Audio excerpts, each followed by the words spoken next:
happening, Munchers? My name is Harsh. And I'm Shreyas. Welcome back to Munch Movies. Yeah, and we've got something really scrumptious, really munchy for you today. An homage to Endgame. End finale to the saga. Yes. We're doing top 5 things Endgame did to change the game. Yeah. And this is in conjunction with Endgame Blu-ray release. Yeah, it's coming out soon. Yeah. Oh, it's already out. What am I saying? With extra scenes. Absolutely. Yes. And it was re-released as well. Right back in June. It was re-released with a couple more shots. And so obviously Endgame right now is the biggest movie ever made financially. And even if you're talking about the cast and the ensemble there, Marvel doing its thing, this movie was an epic in all means. Yeah. And we've got Disney Plus coming out end of this year. Absolutely. And Marvel doing so many new things, man. Like I'm a big DCU fanboy as well, and as much as I like Marvel, I'd love to see DCU doing all of this as well. But Marvel's just here, they've got their hands everywhere, man. Yep.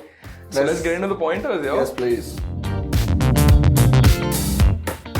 Number 1. Starting off, Avengers Endgame has become the biggest, highest grossing movie, domestic and worldwide of all time. It overtook Avatar, which was already at a massive 2.79 billion worldwide. Right. And Avengers Endgame now sits at 2.8. Yeah, but they kind of cheated, right? Was it released again? They re-released, but I don't blame them, man. Like, we already know Disney's taking over the world, so it's the next Skynet, right? Correct. So they obviously had to be the, entity sitting on the throne of the highest grossing movies ever. Yeah. But that says a lot about the franchise. It says a lot about this movie as a finale to the entire saga, the 22 movie epic saga that we've had. And Disney, man, setting a benchmark, absolutely. Totally. And not just overall, so it was the fastest movie to $500 million, 1.5 billion, 2 billion, 2.5 billion. It beat Star Wars, The Force Awakens like this. And I was like, and when Star Wars had just come out, it was a force to be reckoned with. Like, it was a phenomenon in like just box office in itself. And the fact that Endgame trumped it so easily just says volumes about what Marvel has kind of created for itself, the kind of fan base and the kind of hype that it's created for itself, that everybody's just in love with all the characters and they're all dying to get to the theaters and watch this movie. Yeah, and this is like cannibalization, right? Because Star Wars is also Disney. Absolutely. So they just bettered their game with like a different franchise and upping it batshit crazy. Yeah. Not just that, even the trailers. So the first trailer that came out in December is the most watched trailer on YouTube in the first day views. Yeah, 24 hours, 289 million. And then the second trailer is at second at 268 I'm waiting for us to get to that many views. I'm just putting it out there. Help us, guys. So lots of money across a lot of number of years, but that last movie Endgame just like absolutely, and that's all in all Marvel doing a lot of things right. 22 years, 22 movies, 10 years. They've done 11 years. They've done so many things right. They've done so many things that other franchises have tried doing and miserably failed. I'm looking at you, Dark World, whatever that shit was, vampires and Monster Universe and everything. It was so bad. Mummy and Tom Cruise, how do you go wrong with that? Number 2. So, like he said, 22 movies, 11 years. The seeds were sown long back ago, and it almost seemed like this was like a series finale. Absolutely. To Marvel Phase 3, right? And everything from the first movie way back in 08 with Iron Man, it just like freaking like bit by bit, Hansel and Gretel crumbs, just like bit by bit, and at the end you just got everything together with the character. This movie is literally like Clayface. Bit by bit, it just became a monster, this entire franchise. And Kevin Feige said this back in Phase 1. They already had plans for Endgame. So that just goes to show what these guys are creative geniuses. Totally. The entire team working behind the scenes, not just Feige himself. These guys are creative geniuses, and the kind of dedication and the love that's gone into building this franchise. I think if this was happening with all other franchises, we'd be very happy customers as moviegoers and as geeks, man. Totally, man. I agree, and I think just the way, like you said, they've done it, no one else has even come close. Absolutely. We've had good superhero movies here and there, but to do it year after year, movie after movie. Absolutely. That's where Marvel's kind of upped the game, set a benchmark, and now I think every time you go to a superhero movie, it's the benchmark that is it as good as a Marvel movie? Is it as good as an MCU movie? Right. Because it caters to everyone. It caters to action fans. It caters to comedy fans. It caters to kids. It caters to families, adults, families, anything, everything. Right. And now it's going to cater to horror as well with Doctor Strange and Scott Derrickson getting into horror. So I can't wait for that because I'm a massive horror fan myself. Awesome. Let's see what else is in store. Yeah.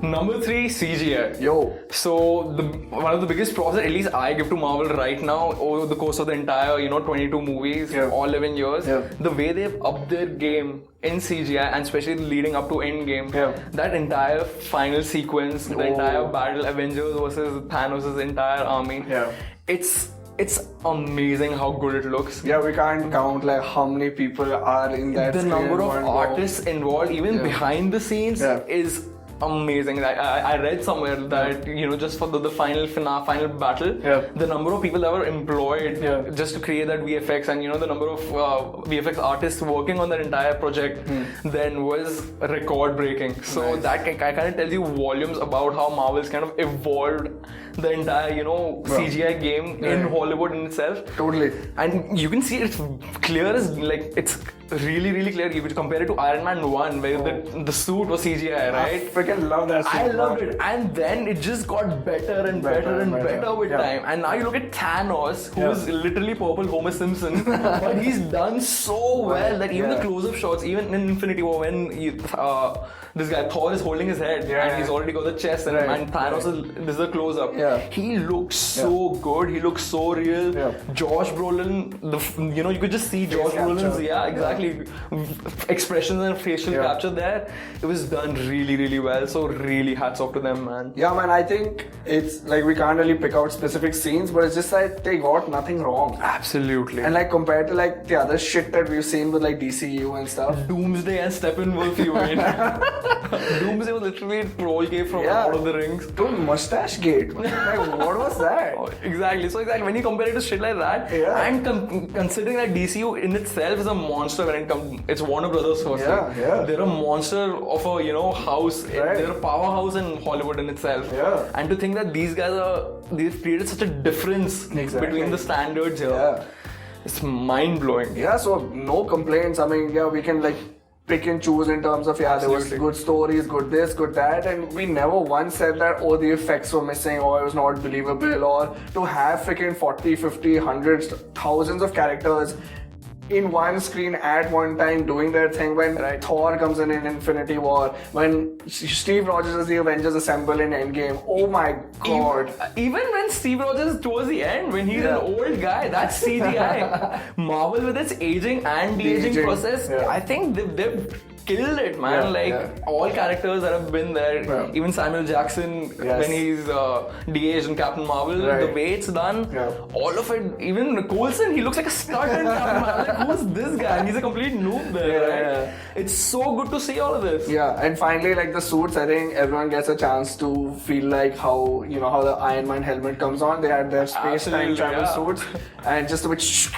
comes back and goes back again. Exactly. Amazing. So major props to all of these guys, and I think the best part is it kind of keeps you engaged when you're waiting for the post-credit scene or the end-credit scene. You see a lot of Indians, they're like, oh, Vikram Srivastava, oh, Shalini Nanda. That's true. Like, they have served a lot of us doing their thing. We made this. We made it happen. So cool stuff.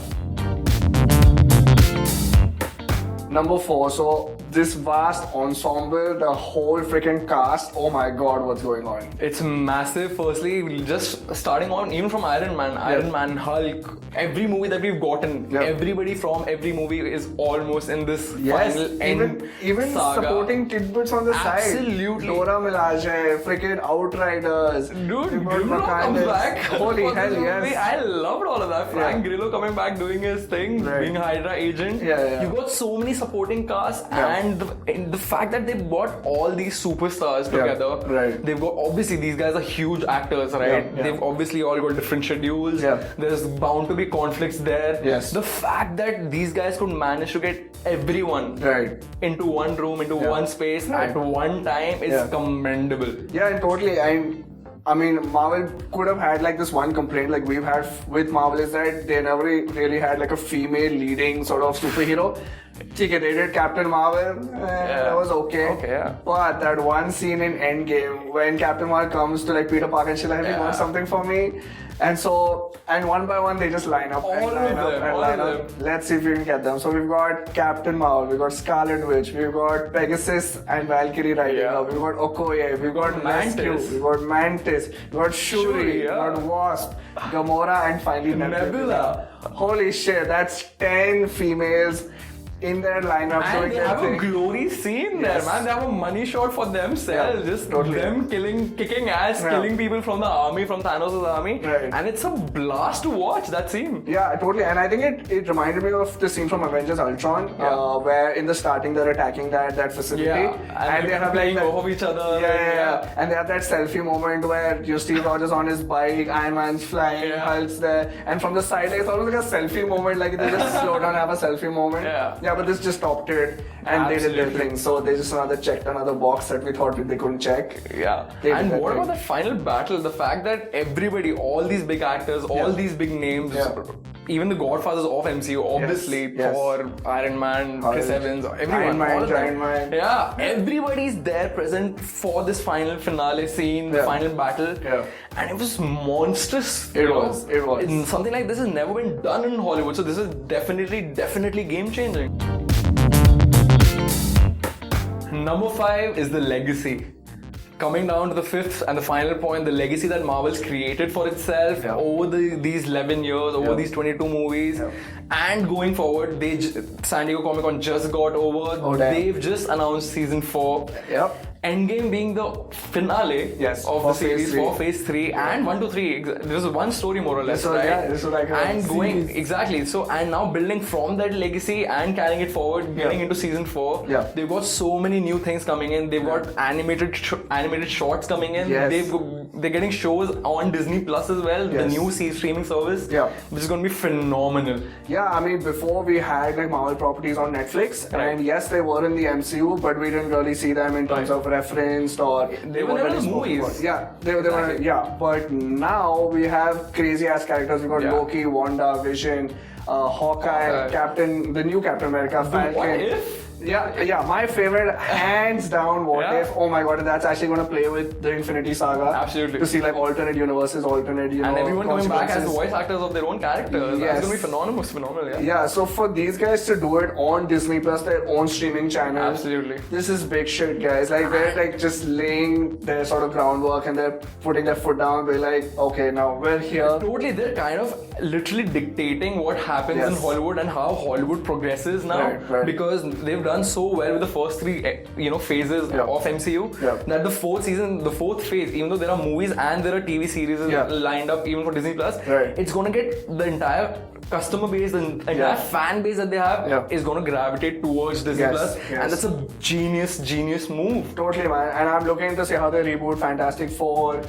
Blade is coming back for sure. Mutants, please get Ryan Reynolds as Deadpool. Do not change him. He was born to play this character. And Venom 2, maybe Tom Hardy. Oh, come on, we are Venom. Oh, come on. Man. So looking forward to what's absolutely. Next. And I can't even. Phase 5 reveals haven't even come out yet. We just know tidbits, and I'm already ecstatic about it. It's basically what they haven't announced, man. So Blade they announced, but there was no date. It has to be Fantastic Four, maybe Mutants, Captain Marvel 2, Black Panther 2, Guardians 3, Spider-Man, Sinister 6, maybe. Holy shit! So a lot to look forward to. This has to be another video. Absolutely. Phase 5 possibilities. But really, Marvel setting the benchmark not just for a superhero franchise, but in Hollywood in itself, with all these pointers, and it's been amazing. I was a kid when Marvel started out, and it's just been an amazing ride with them, seeing them grow and become this huge monster. And like for me personally, I think Infinity War is actually a way better movie in terms of everything, progression, the set pieces, the way things progress. But what Endgame did, I think nothing else could do. And like you said that you treated like the I same know, movie. yeah. I treat both of them as like Lord of the Rings. Like, it's like a story like that for me. It's both one movie, 2 parts, because it's otherwise a 6 or 7 hour movie, right? Right. So for me, I look at it like that, and I'd love to see something like that, like back to back. Exactly. Binge the shit out of it. Let's do this. Yeah. So that wraps up our personal top 5 of why Endgame was game changing. Absolutely. Let us know if you missed out anything. I doubt we did. And do let us know your pointers in the comments below. Why do you think Marvel is a monster right now? And if there's something that we missed out, let us know in the comments below. Cool. That wraps up this video. Like, share, subscribe as usual, guys. And a lot more content coming your way really soon. So be back for more. Munchies coming up.